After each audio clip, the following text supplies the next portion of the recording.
Hey Mercy seniors, it's Macey Earle. This past school year, I had the honor to work as the chair of the Student Council Executive Board. And yes, I definitely pictured the day that I gave this speech completely different from our current situation. For one, I always pictured seeing all of your smiling faces in your caps and gowns looking back at me. But as we have come to learn this year, life doesn't always work out the way we thought it would. But more on that later. These next few minutes will be full of reflection, memories, and hopefully some inspiration for all of you, my fellow seniors. Wake up, Mercy. Today's a new page. Signing into announcements this way every day is one of my favorite parts of every school day. It reminds me of the simple blessing we all have to start fresh every single day. The story of our time at Mercy High School was approximately 720 pages long, 4 chapters for each year with 180 pages for each school day. Pages full of memories from spirit weeks, homecomings, sporting events, plays and musicals, surprise off hours, and quite a few jugs for being out of uniform. Pages full of laughs, cries, hugs, and smiles. And pages full of assignments, essays, and lots of 1159 submissions. Whatever your personal story was filled with, I hope you have no regrets. I hope you look back on your Mercy story with joy and appreciation. These 720 pages were also ours to write together as one class. No class will ever tell the same story as another, but the class of 2020 might just have the most unique book of all time. I heard this quote while listening to a podcast, and I couldn't think of a more fitting time to share it with all of you. It goes like this: I wanted the perfect ending, so I sat down to write the book with the ending in place before there even was an ending. But now I've learned the hard way. It's about growing, having to change, taking the moment and making the best of it without knowing what will happen next. We all wanted our perfect ending. Those final months of high school with spring break, a senior skip day, our senior prank and signing each other's uniform shirts, walking across the stage at moving up in a cap and gown, and that traditional prom and graduation ceremony. We knew our perfect ending, and for 3 years we watched other seniors live it out, dreaming of the day that we could be in their shoes. We began high school with a completely blank story, 720 unwritten pages. Everything that the next 4 years would hold for us was still unknown, but we did have that perfect ending to senior year in place. We thought we knew what would be written on those final few pages, but now we are learning the hard way that our perfect ending has to change. It is frustrating and heartbreaking. We missed out on what most say is the best time of high school. A global pandemic is probably the last thing that I would have ever expected to talk about in this speech, but here we are. Whether we like it or not, there is absolutely nothing we can do to change any of this. No matter how many things we try, we cannot bring back the school days we missed or the big events that have been canceled. But what we can do is use this as an opportunity to grow. When you look back on this time of your life years from now, what do you want to remember? What do you want to tell your grandkids about living through all of this? Use this horrible setback as an inspiration or as an opportunity. Turn it into something good. I believe God does not give us anything that we cannot handle. He knows we are all strong enough to turn this unfair, terrible thing into something positive. If we can find a positive out of this, we are prepared for anything life wants to throw at us. Think about it like this. We get better after failing a test. We work harder after losing that game. We perform better after messing up on stage. Humans are constantly adapting and changing and growing from all of their setbacks. It is okay and it is normal to be upset and angry about our current situation. But when those feelings subside, we can realize some positives. Many of us are moving away to college next year. We will be away from our families for weeks, maybe even months at a time. These weeks that we have had under the stay-at-home order have allowed us to spend quality time, and yes, sometimes it might have felt like a little too much quality time all at once, but nonetheless, quality time with our families.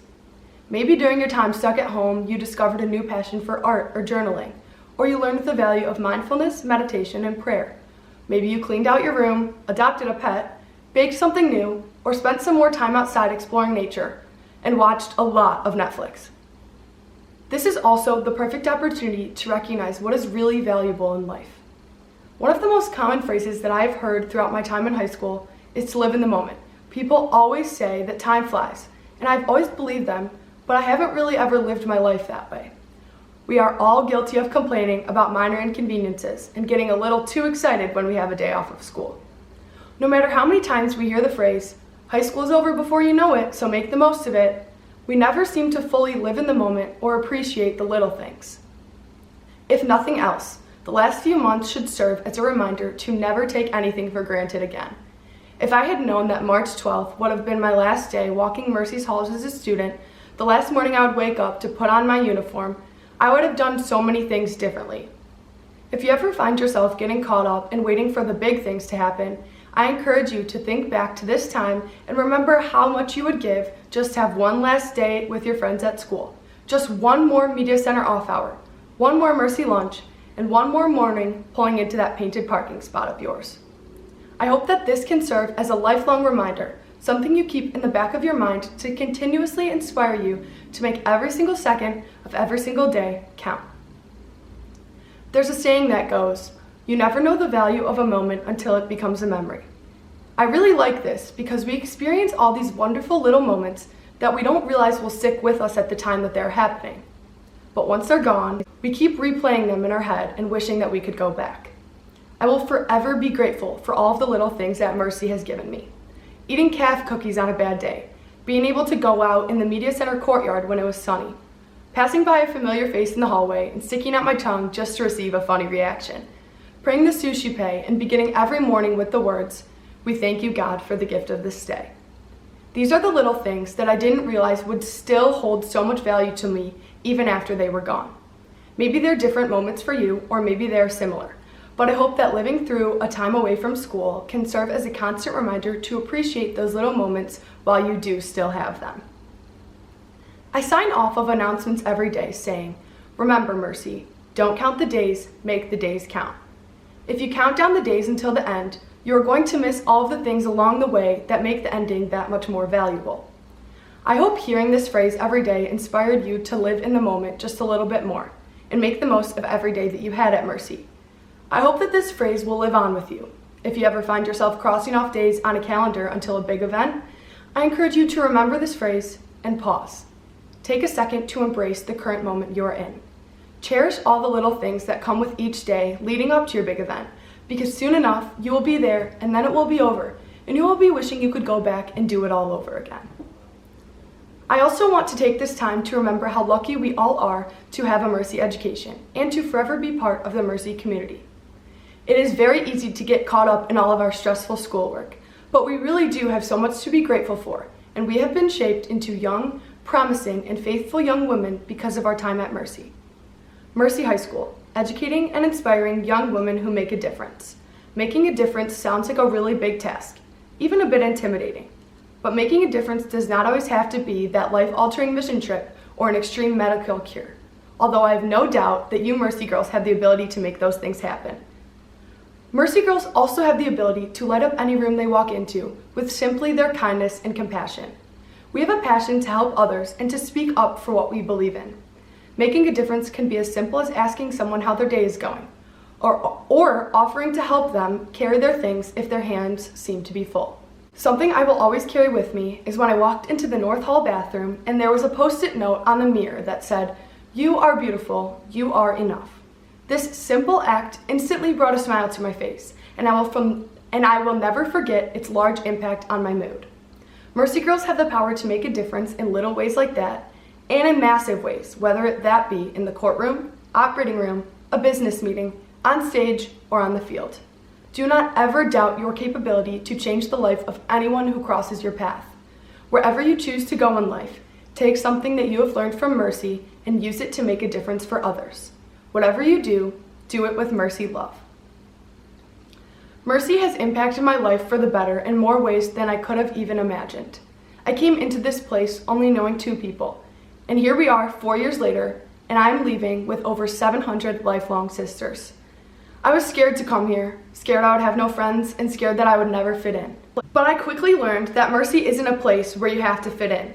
It is a place where you learn to embrace the truest version of yourself. We all make Mercy what it is by being unique and raw and real. I cannot thank my parents enough for sending me here, for trusting that it was the perfect place for me to grow into a person I never even thought I had the capability of becoming. Thank you to my sister Avery for making the 2 years we had here together unforgettable. I will forever cherish our drives to school every morning, whether we were too tired to even say a single word to each other, or whether we had enough energy to do some carpool karaoke at 7 in the morning.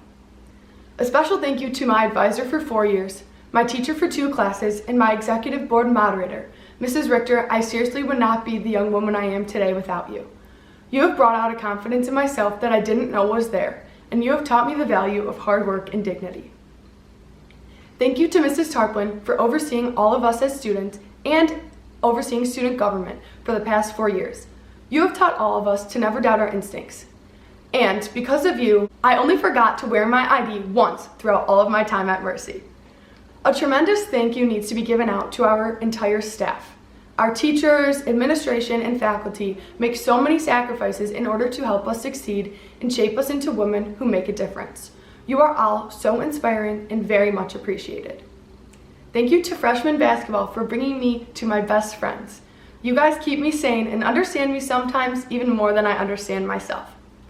Thank you to Kairos 66 for rejuvenating a new love, compassion, and faith within me that will forever stick with me. The biggest thank you ever goes out to Gabby, Caitlin, and Suha. This year on executive board with you 3 has been the experience of a lifetime, to say the least. You have inspired me and supported me every single day for the past year, and I could not be more grateful to have worked along your side. Thank you to all of Mercy Athletics for providing us with teams that teach us dedication and provide us with a sense of family and lifelong friendships. Thank you to the Link Crew program for welcoming us all as baby Marlins and continuously showing Mercy girls their own self-worth. The list of thank yous could go on, but I hope that this inspires you to go thank every person who made your personal Mercy experience something special. Send an email, write a handwritten note. Let whoever made your Mercy experience meaningful know how much they are appreciated. Lastly, thank you to the class of 2020. You will forever hold a special place in my heart. We have been through an insane 4 years together, and even though we haven't all been together in person since March 12th, we need to always remember that we are not alone. We are in this together forever. It breaks my heart to say that our 720 pages are coming to a close. Our high school story has been written. We have filled the pages with memories that will stick with us for a long time. I wish each and every one of you nothing but the best in your next chapter of life. Wherever you end up, go make a difference in the world. But never forget, once a Mercy girl, always a Mercy girl. And now, for one last time, I will leave you with this. Remember, Mercy, don't count the days, make the days count. Thank you, class of 2020, for the best 4 years.